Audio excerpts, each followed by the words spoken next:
ನಮಸ್ಕಾರ, ರಿವ್ಯೂ ಚಾನಲ್ಗೆ ಸ್ವಾಗತ. ನಾನು ಸೌಖ್ಯ ಗಾಂವ್ಕರ್. ನರೇಂದ್ರ ಮೋದಿ ಅವ್ರಿಗೆ ಟ್ರಂಪ್ ಕಾಲ್.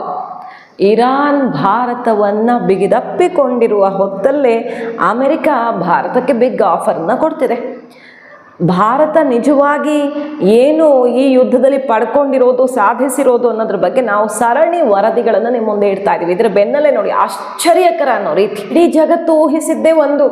ಇರಾನ್ ಜೊತೆಗೆ ಇಷ್ಟು ಚೆನ್ನಾಗಿರೋ ಭಾರತಕ್ಕೆ ಅಮೆರಿಕ ಎಷ್ಟು ದೊಡ್ಡ ಪೆಟ್ಟು ಕೊಡಬಹುದು ಅಂತ. ಆದರೆ ನಡೆದಿದ್ದೇ ಇನ್ನೊಂದು.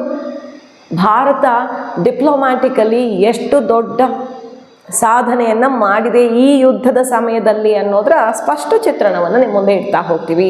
ಮಿಸ್ ಮಾಡದೆ ನಮ್ಮ ಚಾನಲ್ನ ಸಬ್ಸ್ಕ್ರೈಬ್ ಮಾಡಿ, ನಿಮ್ಮ ಅಭಿಪ್ರಾಯ ಕಮೆಂಟ್ ಮಾಡಿ ತಿಳಿಸಿ. ಎಸ್ ವೀಕ್ಷಕರೇ, ಇರಾನ್ ಹಾರ್ಮೋಸನ್ನು ಯಾರ್ಯಾರಿಗೆ ಓಪನ್ ಮಾಡಿದೆ ಅನ್ನೋ ಪಟ್ಟಿ ತೆಗೆದು ನೋಡಿದಾಗ ಭಾರತದ ಗೆಲುವು ಎಂಥದ್ದು ಅನ್ನೋದು ಈಗಾಗಲೇ ಗೊತ್ತಾಗಿದೆ. ಭಾರತಕ್ಕೆ ಹಾರ್ಮೋಸ್ ಈಗ ಕ್ಲಿಯರ್ ಆಗಿದೆ. ಇದರ ನಡುವೆ ನೋಡಿ, ಇನ್ಫ್ಯಾಕ್ಟ್ ಇರಾನ್ ಹೊತ್ತುಕೊಂಡು ಉರಿತಿದೆ. ಅಮೆರಿಕ ಇರಾನ್ ನಡುವೆ ಯಾವ ರೀತಿ ಬೆಂಕಿ, ಕಾಡ್ಗಿಚ್ಚು, ಜ್ವಾಲಾಮುಖಿನೇ ಉರಿತಾ ಇದೆ. ನೆಕ್ಸ್ಟ್ ಲೆವೆಲ್ಗೆ ಹೋಗ್ತಿದೆ ಯುದ್ಧ. ಈ ಹೊತ್ತಲ್ಲಿ ಇರಾನ್ ಜೊತೆ ಚೆನ್ನಾಗಿರುವಂಥ ಭಾರತಕ್ಕೆ ಅಮೆರಿಕ ಅಸಲಿಗೆ ಏನು ಮಾಡಬೇಕಿತ್ತು, ಹೇಗೆ ನಡ್ಕೊಳ್ಬೇಕಿತ್ತಲ್ವ? ಆದರೆ ಅದಕ್ಕೆ ತದ್ವಿರುದ್ಧವಾಗಿ ನೋಡಿ, ಭಾರತದ ಜೊತೆಗೆ ವ್ಯಾಪಾರ, ವಹಿವಾಟು, ಬಾಂಧವ್ಯ ಮತ್ತಷ್ಟು ಜಾಸ್ತಿ ಮಾಡ್ಕೊಳ್ಳೋಕೆ ಮುಂದಾಗ್ತಿದೆ ಅಮೆರಿಕ. ನರೇಂದ್ರ ಮೋದಿ ಅವರನ್ನು ಹಾಡಿ ಹೊಗಳುತ್ತಾ ಇದೆ. ಅಷ್ಟೇ ಅಲ್ಲ, ಈ ಹೊತ್ತಲ್ಲಿ ಹಾರ್ಮೋಸ್ ಓಪನ್ ಆಗಿ ಇರಿಸೋದಕ್ಕೆ, ಸಂಕಷ್ಟ ಜಗತ್ತಿಗೆ ದೂರ ಮಾಡೋದಕ್ಕೆ ಭಾರತದ ರೋಲ್ ತುಂಬ ದೊಡ್ಡದಿದೆ ಅಂತ ಕೇಳ್ಕೊಳ್ತಿದೆ. ಮಧ್ಯಪ್ರಾಚ್ಯ ಯುದ್ಧ ತೀವ್ರಗೊಂಡಿರೋ ಮಧ್ಯೆನೇ ಪ್ರಧಾನಿ ನರೇಂದ್ರ ಮೋದಿ ಅವರನ್ನು ಆಶ್ಚರ್ಯಕರ ಬೆಳವಣಿಗೆಯೊಂದರಲ್ಲಿ ಅಮೆರಿಕ ಅಧ್ಯಕ್ಷ ಡೊನಾಲ್ಡ್ ಟ್ರಂಪ್ ಅವರು ಈ ರೀತಿ ಬಣ್ಣಿಸಿದ್ದಾರೆ ನೋಡಿ. ಇರಾನ್ ವಿರುದ್ಧ ಇಲ್ಲಿವರೆಗೆ ಭಾರತದ ಯಾವುದೇ ಕಠಿಣ ರೀತಿಯ ಕ್ರಮಗಳಿಲ್ಲ ಅನ್ನೋ ಕಾರಣಕ್ಕೆ ಅಮೆರಿಕ ಸಿಡಿದೇಳುತ್ತೆ ಅಂತ ಅಂದುಕೊಂಡಿದ್ರೆ, ಇಲ್ಲಿ ಅವರು ಹೇಳುತ್ತಿದ್ದಾರೆ, ಪ್ರಧಾನಿ ಮೋದಿ ಮತ್ತು ನಾನು ಅಂದರೆ ಟ್ರಂಪ್ ಯಾವುದೇ ಹಿಡಿದ ಕೆಲಸವನ್ನು ಮಾಡಿ ಮುಗಿಸುವಂತಹ ವ್ಯಕ್ತಿಗಳು. ತನಗೆ ಈಕ್ವಲ್ ಆಗಿ ಅಂದರೆ ಅಮೆರಿಕ ಮತ್ತು ಭಾರತವನ್ನು ಈಕ್ವಲ್ ಆಗಿ ಮಾಡಿ ಮುಗಿಸುವಂಥ ನಾಯಕತ್ವ ಹೊಂದಿರುವಂಥ ರಾಷ್ಟ್ರಗಳು ಅಂತ ಹೇಳ್ತಿದ್ದಾರೆ ಅವರು ತಕ್ಕಡಿಯಲ್ಲಿ ತೂಗಿ. ಮುಂದಿನ ದಿನಗಳಲ್ಲಿ ಭಾರತ ಅಮೆರಿಕ ಮತ್ತಷ್ಟು ಗಟ್ಟಿಯಾದ ಬಾಂಧವ್ಯ ಹೊಂದಲಿವೆ ಅಂತ ಹೇಳುತ್ತಿದ್ದು, 4 ದಿನಗಳ ಹಿಂದಷ್ಟೇ ಈಗ ನರೇಂದ್ರ ಮೋದಿ ಅವ್ರ ಜೊತೆ ಟ್ರಂಪ್ ಕಾಲ್ ಮಾಡಿ ಮಾತಾಡಿದ್ದಾರೆ. ಯಾವುದ್ರ ಬಗ್ಗೆ? ಮಧ್ಯಪ್ರಾಚ್ಯದ ಯುದ್ಧವನ್ನು ನಿಲ್ಲಿಸುವ ಬಗ್ಗೆ ಮತ್ತು ಹಾರ್ಮೋಸ್ ಜಲಸಂಧಿ ಓಪನ್ ಇರಿಸುವ ಬಗ್ಗೆ. ಯುದ್ಧ ನಿಲ್ಲಿಸೋದಕ್ಕೆ ಅಮೆರಿಕದಿಂದ ಆಗ್ತಿಲ್ಲ. ಅಮೆರಿಕ ಚಕ್ರವ್ಯೂಹವನ್ನು ಹೊರಗಡೆ ಬರೋ ದಾರಿ ಗೊತ್ತು ಮಾಡ್ಕೊಳ್ಳೋದೇನೆ ಪ್ರವೇಶ ಮಾಡಿಬಿಟ್ಟಿದೆ.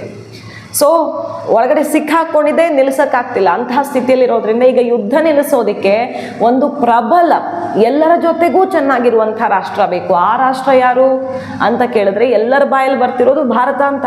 ಮಧ್ಯಪ್ರಾಚ್ಯ ರಾಷ್ಟ್ರಗಳು ಎಲ್ಲರೂ ಭಾರತ ಮಧ್ಯಪ್ರವೇಶ ಮಾಡಲಿ, ಮೋದಿ ಮಾತಾಡಲಿ ಅಂತ ಹೇಳ್ತಿದ್ದಾರೆ. ಬಟ್ ಭಾರತ ಒಂದೇ ಮಾತಲ್ಲಿ ತಿರುಗೇಟ್ಕೊಟ್ಟಿದೆ. ನಾವೇನು ಪಾಕಿಸ್ತಾನದ ಥರ ದಲ್ಲಾಳಿಗಿರಿ ಮಾಡ್ಕೊಂಡು ಕೂತಿಲ್ಲ ಇಲ್ಲಿ. ಸೊ ನಮಗೆ ಡಿಮ್ಯಾಂಡ್ ಜಾಸ್ತಿ ಆಗ್ತಿದೆ. ಸೂಕ್ತ ಸಮಯದಲ್ಲಿ ಭಾರತ ಸೂಕ್ತವಾದ ನಿಲುವನ್ನು ತಗೊಳುತ್ತೆ. ಎಲ್ಲದಕ್ಕೂ ಕೂಡ ಒಂದು ತೂಕ ಇರುತ್ತೆ. ಆ ತೂಕಕ್ಕೆ ತಕ್ಕಂಗೆ ಭಾರತ ರಿಯಾಕ್ಟ್ ಮಾಡುತ್ತೆ.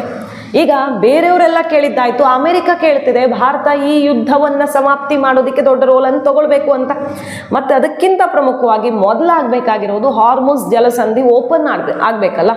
ಭಾರತಕ್ಕದು ಓಪನ್ ಆಗಿದೆ, ರಷ್ಯಾ ಚೀನಾ ಓಪನ್ ಇತ್ತು. ಈಗ ಉಳಿದವರಿಗೂ ಕೂಡ ಈ ಸಂಕಷ್ಟ ದೂರ ಮಾಡೋದಕ್ಕೆ, ಸಮಸ್ಯೆಯನ್ನು ಪರಿಹರಿಸೋದಕ್ಕೆ ಮೋದಿ ಮಾತುಕತೆ ನಡಿಬೇಕು ಅನ್ನೋದು ಅಮೆರಿಕ ಬಯಸ್ತಾ ಇದೆ. ಪಶ್ಚಿಮ ಏಷ್ಯಾದಲ್ಲಿ ಉದ್ವಿಗ್ನತೆ ಕಡಿಮೆ ಆಗಬೇಕು ಮತ್ತು ಶಾಂತಿ ಮರುಸ್ಥಾಪನೆ ಆಗಬೇಕು ಅನ್ನೋ ಮಾತುಕತೆಯನ್ನು ಟ್ರಂಪ್ ಮೋದಿ ಜೊತೆ ನಡೆಸಿದ್ದಾರೆ.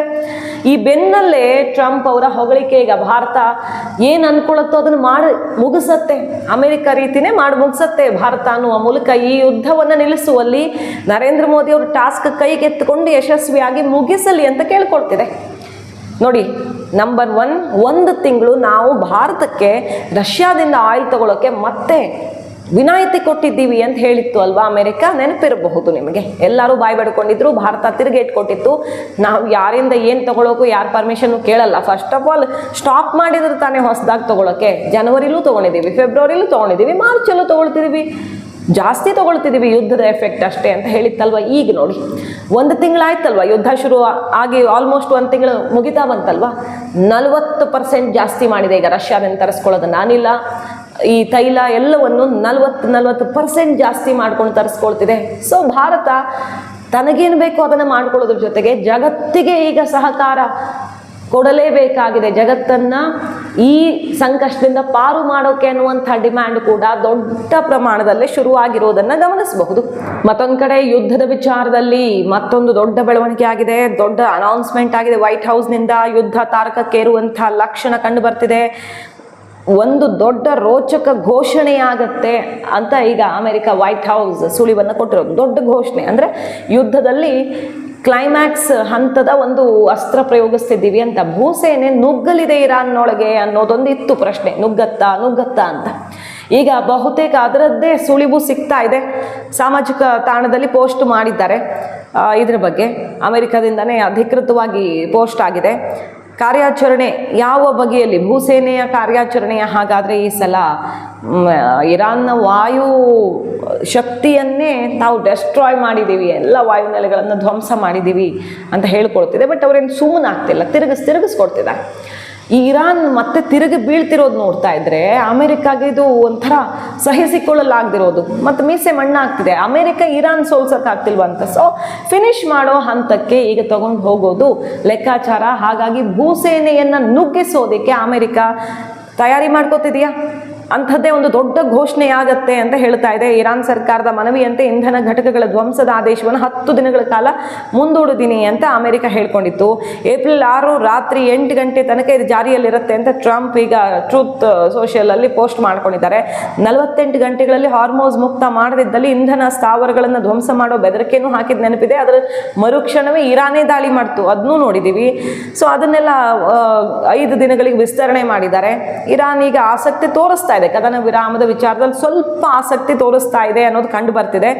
ಹಾಗಾಗಿ ಟೈಮ್ ಕೊಡ್ತಿದೆ ಅಮೆರಿಕ, ಹೇಗಾದರೂ ಇದು ನಿಂತರೆ ಸಾಕು ಅಂತ. ಎಲ್ಲ ಬೆಳವಣಿಗೆಗಳಾಗ್ತಿರೋದ್ರಿಂದ ಯುದ್ಧ ನೆಕ್ಸ್ಟ್ ಲೆವೆಲ್ಗೆ ಏರಿ ಕ್ಲೈಮ್ಯಾಕ್ಸ್ಗೆ ಬರುವಂಥ ಸೂಚನೆ ಕಂಡು ಬರ್ತಿದೆ.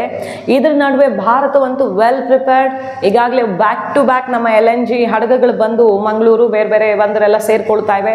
ಭಾರತ ಸೇಫರ್ ಸೈಡಲ್ಲಿ ಇದ್ದು 3-4 ತಿಂಗಳಿಗಾಗುವಷ್ಟು ತಯಾರಿಯನ್ನು ಮಾಡ್ಕೊಳ್ತಾ ಇರೋದು ಈಗ ತೈಲದ ವಿಚಾರದಲ್ಲಿ. ಹಾಗೆ ಈಗ ಟೀಮ್ ಇಂಡಿಯಾ ಅಂತ ನರೇಂದ್ರ ಮೋದಿ ಅವರು ಎಲ್ಲ ರಾಜ್ಯಗಳ ಮುಖ್ಯಮಂತ್ರಿಗಳ ಜೊತೆ ಸಭೆ ಮಾಡಿದ್ದಾರೆ. ಈ ಸಮರದ ಬಿಕ್ಕಟ್ಟನ್ನು ಎದುರಿಸೋದಕ್ಕೆ ನಾವು ಹೇಗೆ ಒಂದಾಗಬೇಕು ಪರಸ್ಪರ ಸಹಯೋಗದೊಂದಿಗೆ ಅಂತ ಎಲ್ಲ ರಾಜ್ಯಗಳಿಗೂ ಟಾಸ್ಕ್ ಕೊಟ್ಟು ಇದು ನಮ್ಮದು ಅಂತ ಎತ್ಕೊಂಡು ಕೆಲಸ ಮಾಡೋಣ ಅನ್ನುವಂಥ ಸೂಚನೆ ಸುಳಿವು ಎಲ್ಲ ಆದಮೇಲೆ ನೋಡ್ತಾ ಇದ್ದೀವಿ ರೆಸ್ಪಾನ್ಸನ್ನು.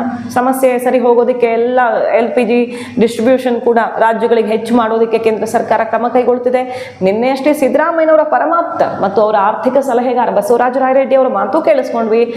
ಭಾರತದ ರಾಜತಾಂತ್ರಿಕ ನಿಲುವು ನಡೆ ಸರಿ ಇರೋದಕ್ಕೆ ಹಾರ್ಮೋಸ್ ನಮಗೆ ಓಪನ್ ಇರೋದು ಸರಿ ಇದೆ, ಯುದ್ಧದ ಸಮಯದಲ್ಲಿ ನಾವು ಮಾಡಿದ್ದು ಅನ್ನುವ ಮೂಲಕ ಕಾಂಗ್ರೆಸ್ಸಿಗರು ನರೇಂದ್ರ ಮೋದಿ ಅವ್ರನ್ನ ಹಾಡಿ ಹೊಗಳುತ್ತಿದ್ದಾರೆ. ಇಷ್ಟರ ಮಟ್ಟಿಗೆ ಭಾರತ ಯಶಸ್ವಿಯಾಗಿದೆ. ಸೊ ಇಲ್ಲಿ ಏನು ಹಾಗಾದರೆ ಭಾರತ ಯಾವ ವಿಚಾರದಲ್ಲಿ ಹಿಂದೆ ಬಿದ್ದಿದೆ ಅಂತ ಹುಡುಕೋದಕ್ಕೆ ಹೋದರೆ ಈಗ ಅದಕ್ಕೆ ಉತ್ತರ, ದೇಶದ ಒಳಗಡೆ ಕೇಳ್ತಾ ಇರೋ ಎಲ್ಲ ಪ್ರಶ್ನೆಗಳಿಗೆ ಉತ್ತರ ಜಗತ್ತಿನಾದ್ಯಂತ ವಿವಿಧ ಬಲಿಷ್ಠ ರಾಷ್ಟ್ರಗಳ ಮೂಲಕವೇ ಸಿಗ್ತಿದೆ.